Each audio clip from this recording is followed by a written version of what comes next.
Okay, let's turn in our New Testaments to 1 Corinthians chapter 8. Many a person has been eagerly anticipating those words as we went through chapter 7. Chapter 8 is not as long, but it is also extremely practical. And I will remind you before we begin is that we find Paul addressing questions now in this second part of the book that are going back to a number of the kind of issues that they would have had in their day and in finding things that were individual kind of problems that were based upon their background. They were pagans for the most part. They were idolaters. They had all of these things going on in their past, and as a result, in already having accepted that they needed to change that in becoming Christians, they had a lot of questions about what precisely did that mean they needed to change. What could stay the same in life and what had to change because they were Christians. And I would argue, as I know we talk about the Corinthians, matter of fact, it's kind of a given that when you talk about those Christians in the Bible who really were messed up and needed some help, we always go to Corinthians. But you know, I look at these people as they're asking a lot of questions about practical things. They came out of nothing at all, and they're just trying to figure out how to get this right. Okay, and that part of it is really good for us to adopt. That we have an interest in saying, okay, Christianity demands that I be different. How different do I need to be? What must change? What do I need to change in my understanding? And what maybe do I need to just, this is okay? Those basic questions are what were answered about marriage throughout chapter 7, but now we come to something that's a little closer to home in terms of their background. It's not their home life, it's now practical things in their religious life, and that is things that were associated with their old life. Okay? And that is where we get in chapter 8. I want to go ahead and we'll start by reading just the first 3 verses here. 1 Corinthians chapter 8, beginning in verse 1. Now concerning things offered to idols, we know that we all have knowledge. Knowledge puffs up, but love edifies. And if anyone thinks that he knows anything, he knows nothing yet as he ought to know. But if anyone loves God, this one is known by him. Okay, we're going to take this apart. There's actually a lot here in those 3 verses. But notice where he's doing this. If you go back to chapter 7 and verse 1 and notice how he began, he said, now concerning the things of which you wrote to me, and then he says, it is good for men not to touch a woman. Here he says, now concerning things that are offered to idols. There's actually a little now concerning that keeps appearing, that kind of tells you we're moving on to something that's a main subject that you've asked about. And there's some of those kind of things come up. Well, in this case, it's things offered to idols. Now, as I look around, I don't see a whole lot of pagans present. They'll have first-hand knowledge of what they were doing here. But perhaps you can go back and you could think about, even if you just read ahead, you know that a lot of this was food related. Okay. Now, the general practice, though, was that you would bring things, and whatever actually, that they weren't actually dependent upon the cult. What you bring differed. Now remember, we're in Corinth, so you're dealing with Aphrodite, and there was sometimes what you brought yourself into that in a kind of a ritualistic prostitute sense. That did happen. But most of the cults, it was you brought stuff, okay? And that would include food. And this, if you think about it, in the Old Testament, they were bringing animals that were killed and then were turned into food, right? But it was for not them, but for the priest. You also had meal offerings in the Old Testament, which was a kind of a basic kind of bread or cake, okay, a meal offering, and that would be offered. So the idea of offering food to God was very old, and that it had even been included in the Old Covenant. Okay?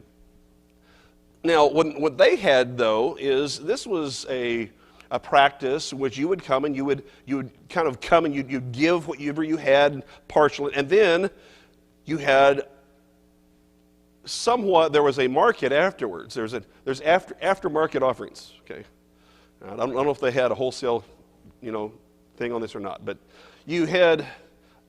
God, some people understood that reference. So you come back and they're going and they're offering this, and so what's going to happen to all the food? Well, some people just come and take it. We're actually going to talk about that a little bit later. Okay, you can just go, you got food out, come take it. But some it was taken up, gathered, sold. Some it was there, you have the meal there as part of the ritual. Okay, you had all these kind of things going on, and you're going to find references to it.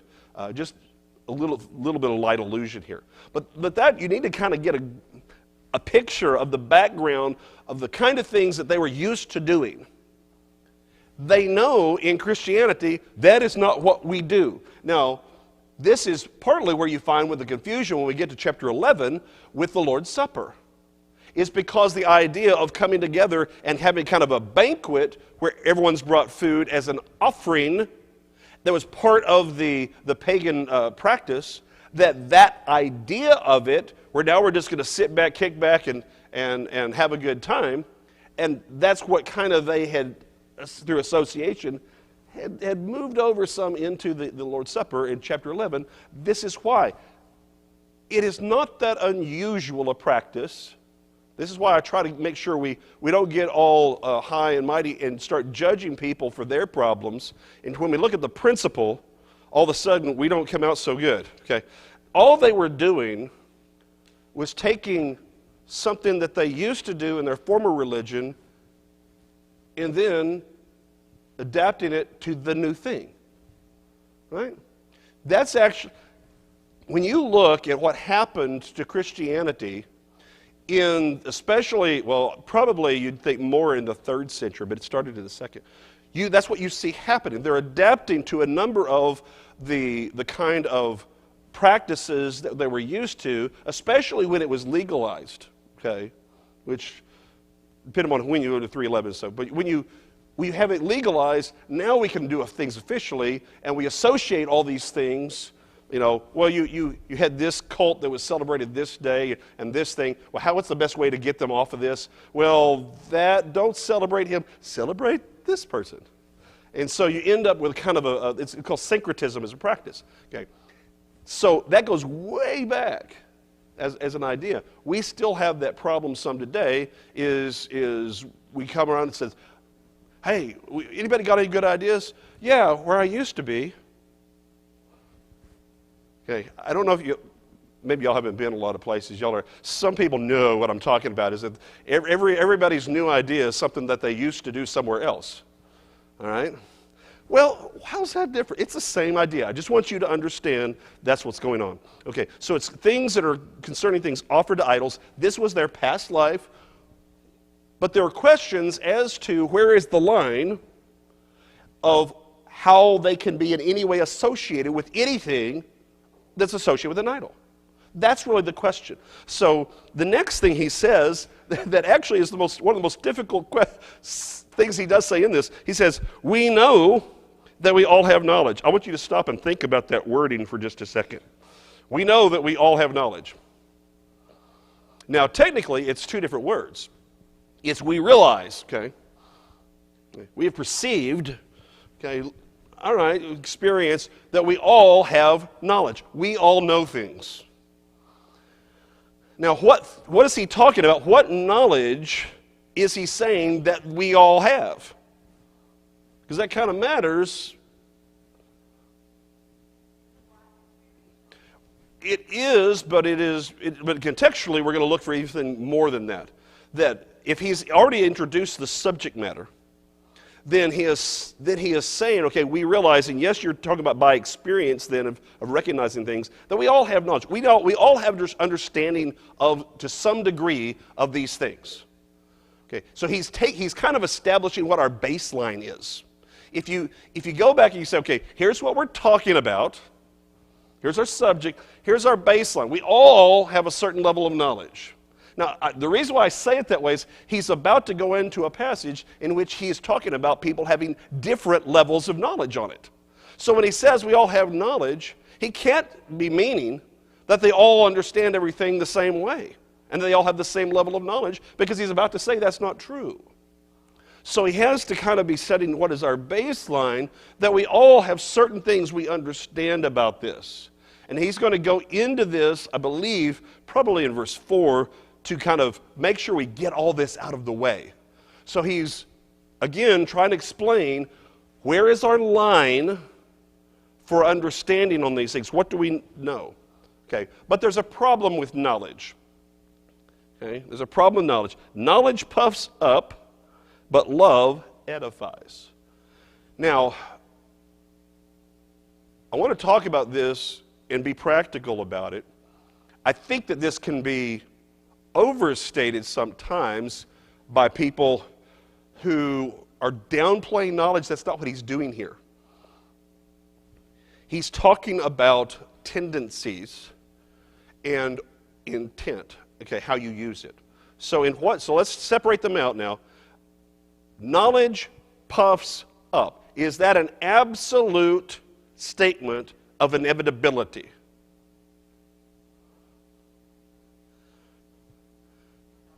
Okay, did Jesus have knowledge? It's a simple way to kind of argue. Did Jesus have knowledge? Yes. Was Jesus puffed up? No. So it's not inevitable. Okay. But is there a tendency there to where you have knowledge and that makes you think that because you know something, that makes you better than people that don't know that thing? That's what he's talking about here, okay?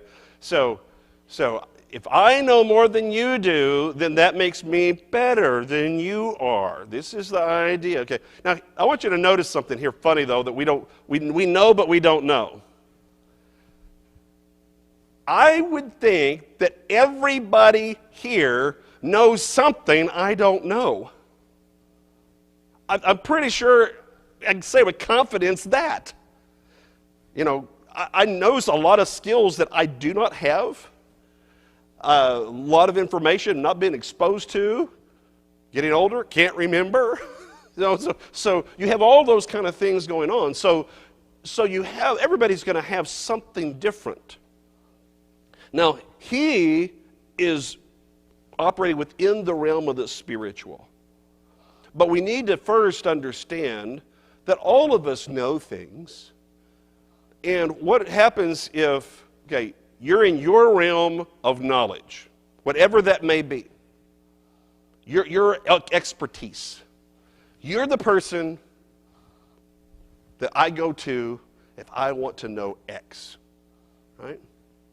Well, now, if I'm having a discussion and I come over here to Lee and I've got a legal question, that makes sense, right? Now, but what if somebody, I'm not going to put a name to this one, no.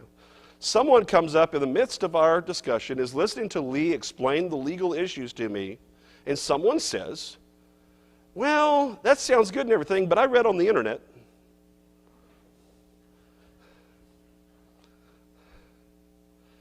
Okay, what are we trying to do with our knowledge here?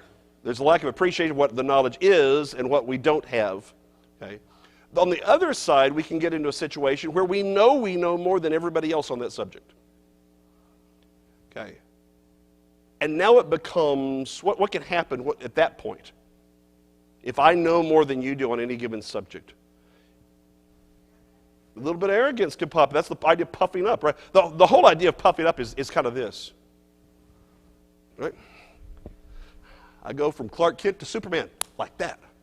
Okay, so I'm grow big, I'm confident. No. Okay. That can happen because I'm right in my wheelhouse of what I do.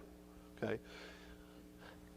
And that's really what he's addressing here as he then turns it around and says, but love edifies.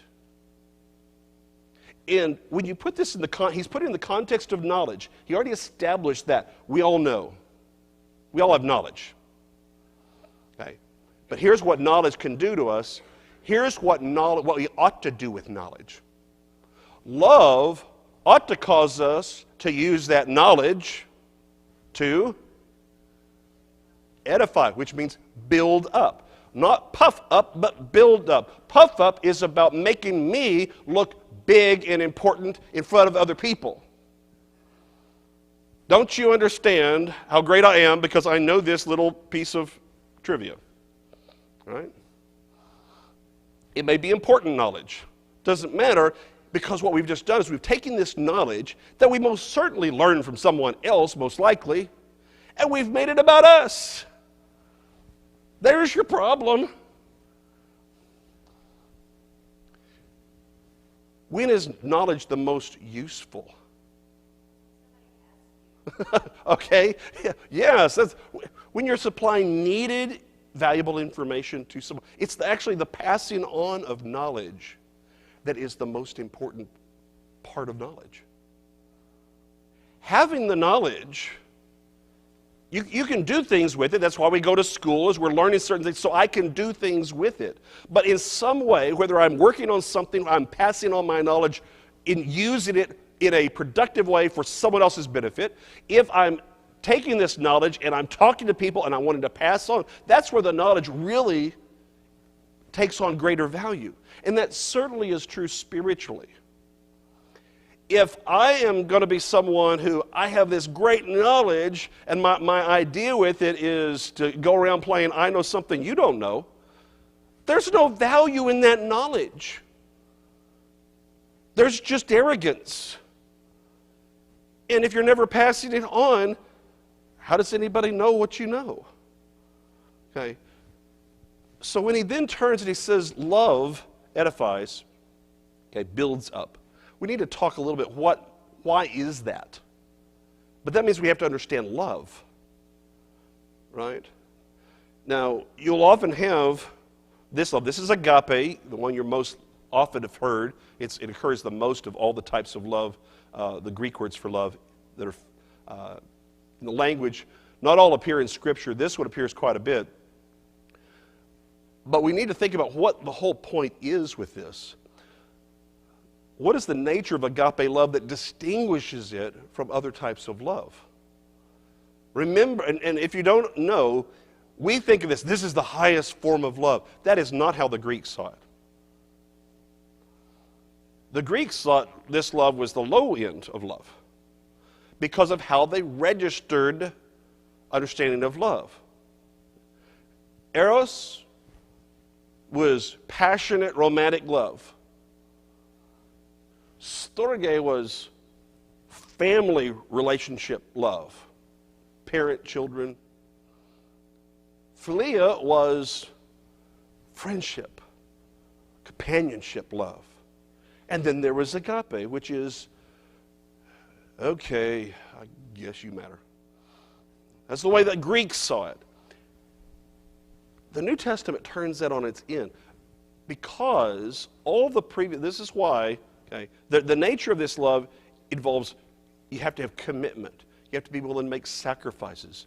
You must be willing to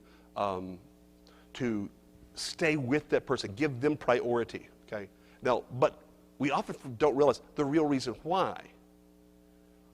It's because this is the kind of love that's needed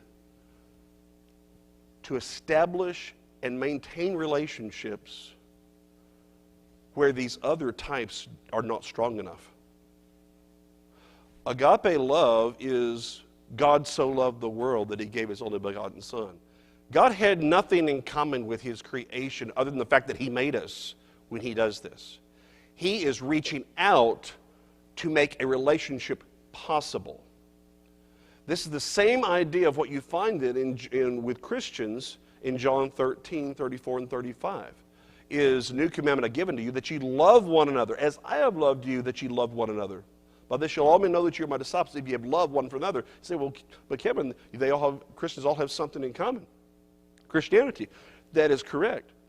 That does not yet establish relationship.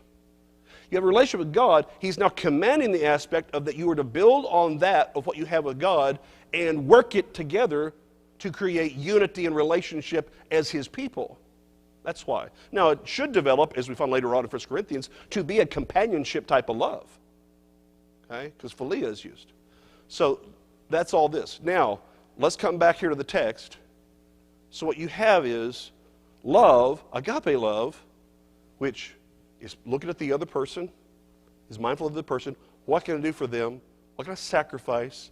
I'm going to be willing to step back.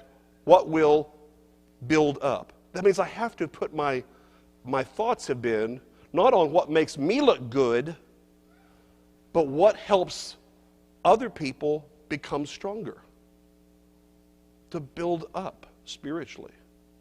It's the idea of going from a weaker position to a stronger position.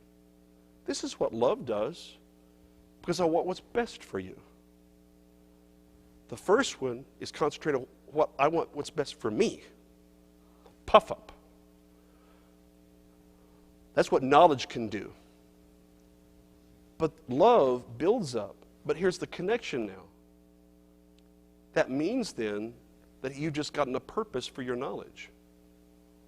Because the building up of others is not just attaboy.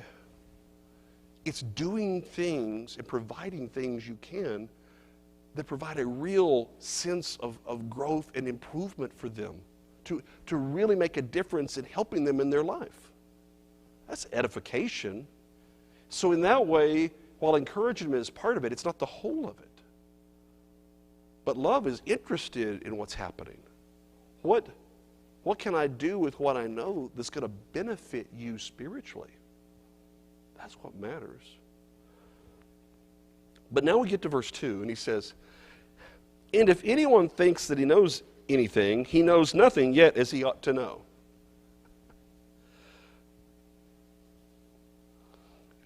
And again, you've got the different words that he's playing off of here. It's a little harder to translate, but that's what he's doing.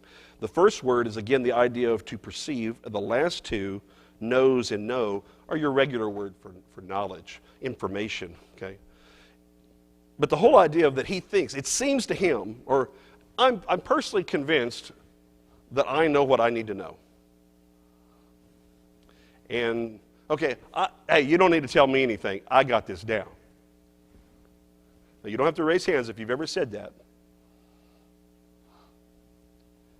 But then he says, he knows nothing yet as he ought to know. So I have a question for you. How do you know what you do not know?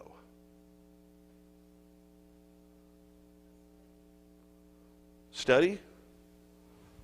But in that, what is required? What tells you that you don't know everything yet? Because why would you study if you already know it?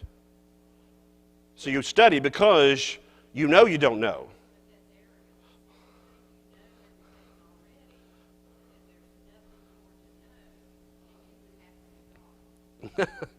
So, well, I don't know everything, but I know enough. I know the right things, right? You see how this can trap you? Is that we go through, you never can know what it is you don't know until you press yourself to learn more. That's Sanders' point, is when we think we know everything we need to know, it means we've capped our learning and we're satisfied with our knowledge. Doesn't mean that we know everything. It means we're satisfied with what we know.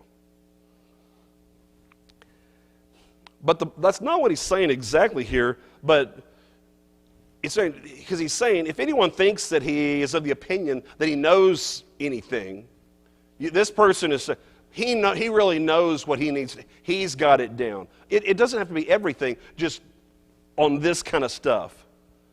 He already knows all the answers for this. And Paul's stepping in and say, no. And he's basically saying no, and I'm about to prove that. It is really important here as a verse that we maintain that level of humility rooted and tied to curiosity. Humility as a trait of knowing you don't know everything and that you don't know what you don't know. See, that's the first thing as far as getting over. You have to know you don't know stuff. And then the curiosity that says, but I want to know it. And if you lack either one of those, you're just kind of languish.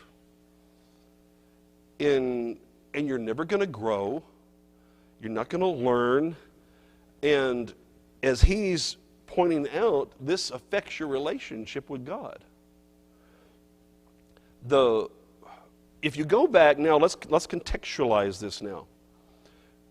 Do you remember he had to have this discussion in chapter 2, reminding them where they got all their knowledge from?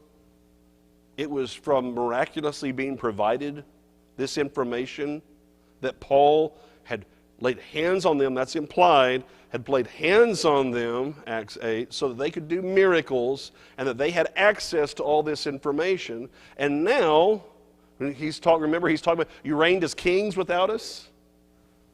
They got to be top dog. Everybody was top dog, moving around, we know stuff. And now what's been going, we're going to kind of jockey for position. And we have arguments over who's got the best gifts, which comes up later on. They're kind of adopting that kind of worldly mindset of taking what they have, and the most important thing is starting to rank one another.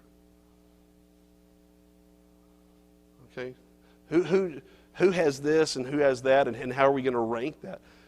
But that's a problem. You can appreciate people without ranking people. To show you how human this is, okay, is that we have a natural affinity for lists. Anybody who's been online knows this.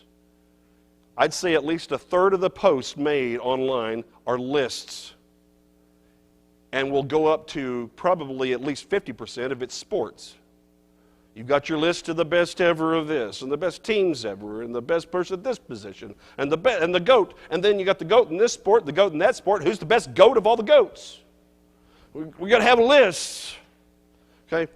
Well, that's kind of the problem we're getting into here, of that at that point, this is a meaningless exercise in arrogance. And why would we be so invested in this, except for now I'm going to be proud about the list I made and my opinions about the list. And if anybody disagrees with my list, it's completely based upon my opinion, no matter what stats you provide, friends. Then now you realize you're being prideful about something you've never done. Okay? That's where we are, sometimes where things go with this. Now, we can see that easily in the world. We certainly can see it in sports. We can see it in the rankings that go with some things in education. What we don't see it is that we can actually do it on a very subtle scale spiritually. And that's what he's addressing, is people making claims of knowledge in such a way as to achieve a higher rank in the congregation. You see, all I have to do is say, now we're going to rank everybody in the congregation by knowledge, and some of y'all are thinking, oh, well, it's this. No. See, that's what he doesn't want us doing. Okay. Why? What does he want us doing? Love edifies.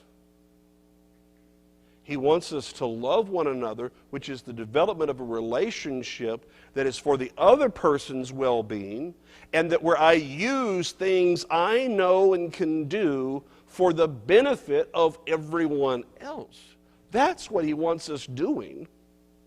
So he is, from the very beginning, before he's even actually gotten into the topic, he said that's what he's talking about. He's not actually there yet. He's setting the stage for the attitudes first. He wants to make sure they understand and get their attitudes right so that they can apply the information. Otherwise, all that information he's going to provide, if it's just kind of tied to the wrong attitude, what have you got? We got more of a problem. So we've got to fix that. So if we're going to love, and love edifies, notice the next thing he says, which is found in verse 3. But if anyone loves God, this one is known by him. Now, we come once more. We've run into this multiple times throughout the book of 1 Corinthians. I'd like to take the time to point this out, of the problem of lifting a passage from its context and trying to apply it universally rather than contextually. If we just take that verse and say, but if anyone loves God, this one is known by him, then someone says, well, I love God. Well, then you're known by God. This has a context to it. He is talking within this sense, number one, it's Christians in the church, Corinth. It's already Christians, okay? That's the first thing. It's also, though, the whole idea that the nature of that behavior is part of it, that it is demonstrated in their character about what they're trying to do. That this is, if we have this love of God, what does that type of love cause us to do? What is in his interest? Where's my commitment to him? My sacrifice? All of these things. It's the person then that is willing and to seek out and do what it takes to have that kind of relationship, okay, from love, okay, then he is known by him. Known is kind of a general word. John probably uses it more than the other authors typically do. But it's a statement of fellowship, of known, God knows everybody, right? He's a creator. He knows every individual he's ever created. He knows every of the 8 billion people on this planet right now. He knows who every single one of them is. That's different than to be known by him in the sense of what he's saying right here. He's talking about someone who is willing to come in character and recognizes the value of love, and that is core to spiritual relationships. That begins with God. Now, 1 John chapter 4, 7 through 11 establishes that, I think, in a more specific way. But it's that same core idea. So what he's doing, he has tied together your relationship with God, what should be at its core, that it is information-based, but love-motivated, proper kind of love, and that then should inform our other relationships of loving people and how we use the knowledge we have and gained from God. Now, I just put together a whole lot of things there that from these 3 verses. But that is basically all the things he's put in here as far as principles for us to appreciate and understand. Okay. Now we finally, in verse 4, get to the issue. And he says, therefore, concerning the eating of things offered to idols. So now he's added in eating so that you know I'm going to get into the specific kind of thing. Before it was just those things that were offered. But we're going to be those things. Now when you say that, and I looked at, I'm looking, where's the eating here? It's not there exactly. It's meat, the food. Okay? Offered to idols. Here is his statement now, and he's going to do a similar thing. He's going to ask us to use our knowledge and think about and evaluate what are these at their core base. Okay, what meaning do these have on just an individual level? That's how he's going to ask you to evaluate these things. Okay, the first thing is, we know that an idol is nothing in the world. That's number one. Number 2 is, and that there is no other God but one. Those are the 2 foundational facts.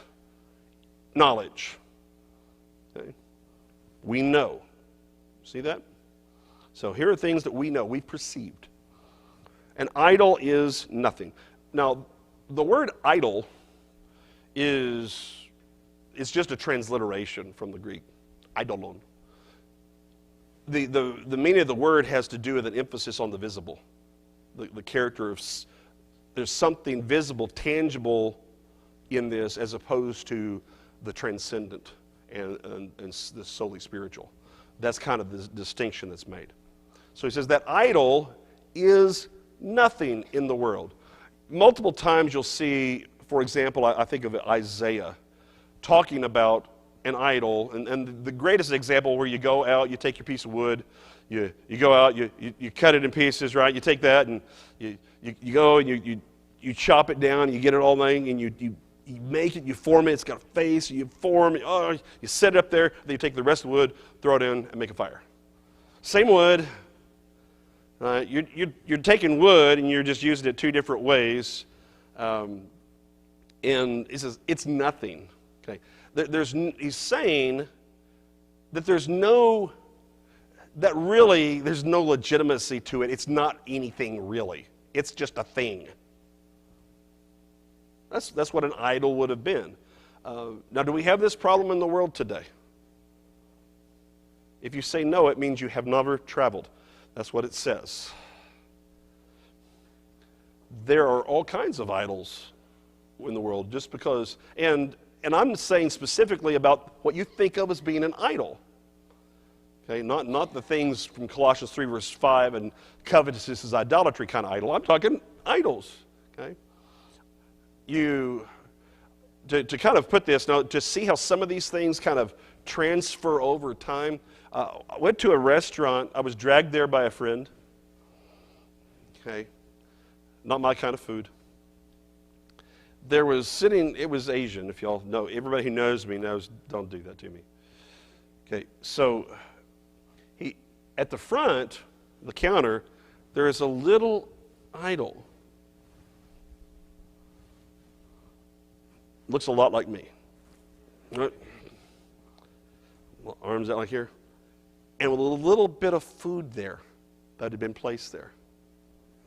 Y'all ever notice in some of these restaurants? That's their religion. They're making a statement about their religion there.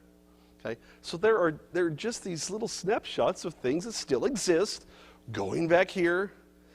Now, back then, they did it on a much larger scale. Okay? But it was the same kind of idea.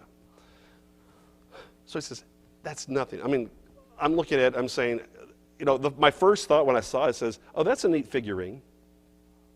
It wasn't a figurine. Okay, but yes, it was. That's all it was. I mean, if you wanted to, you just take a Barbie doll. There you go. Same thing. Right? Okay. It's what you attach, the meaning you attach to it, that made it something. That's not true with God. It's not invent in our head, almighty creator that we cannot see, and that's why he is. If that's how we think of it, then we need to do our homework and go back and start over some things. There has to be a foundation in reality. Okay? And that's what he is walking them to, is that an idol is nothing. You've learned this, is the point. You learned this. You know this now. That all those idols that you used to worship, part of your former religion, that was all made up stuff. Okay? Go back and read Acts 17 in a beautiful way to try to deal with this that Paul did. Okay? And, flip side, that there is no other God but one. And the Greek's a little bit more precise than that. So it's that when you look at God versus those gods, okay, those idols, there's no God. Everyone can make a claim to God, but there can only be one. A simple way to understand this, I tell the students in Godhead class, is that why this is true, and it also is informative for understanding the Trinity, but we don't have time for that, is the very nature of what it takes to be God. One trait that everyone can agree on must exist for this to be God is omnipotence. All power available to do whatever he wants. Now, I just want you to stop and think for a moment. It's impossible to have more than one being with omnipotence. It can't happen. Because if they have omnipotence, then they have power over the other, in which case that one doesn't have omnipotence. If they have the same power, then neither one of them has omnipotence. They don't have power over the other. So this is when we get down to why there can only be one truly. And that's not the single characteristic, that's just one of what it is. But this, of course, is coming down. They would have recognized this wording when he says, no other God but one. They would have heard this as how the Jews always thought, right? They would have understood it in it was monotheism. That's what the technical name is. There's one God. Mono, one, only, and then theos, which is God, okay, from theos. So there's only one God. That was revolutionary. Again, for them, pretty much only the Jews believed that in the Roman world, with maybe a few small exceptions in certain offbeat cults. So, you know, you can go back, for example, if you want to go back to Egypt, to Akhenaten was monotheistic in a very odd, wacky way, which was good for him because it meant that they wanted to erase his memory. All right? So, fun fact. I'm providing all this great information to you. I'm getting no feedback, and I'm trying not to be puffed up about it. Right? Oh, that's... that's right. Where's the love? That's right. Love is found in verse 5 now. For even if there are so-called gods, whether in heaven or on earth, as there are many gods and many lords. So now what he's doing, okay, he stated the fact in verse 4, they don't even exist. There's one God, he's the real God. So now verse 5, he's going to say, okay, we'll just start and say, even if all those gods existed, okay? So he's basically going to say, even if I gave you the idea of what all your old friends would say, even if I just gave you that, there are these so-called gods, those that make a claim to be God is the wording. And this is whether in heaven or in earth. And that's a good long-term, you see that kind of wording. It ought to take you down to realize all these different gods, they're tie in with nature. See, we should have started early.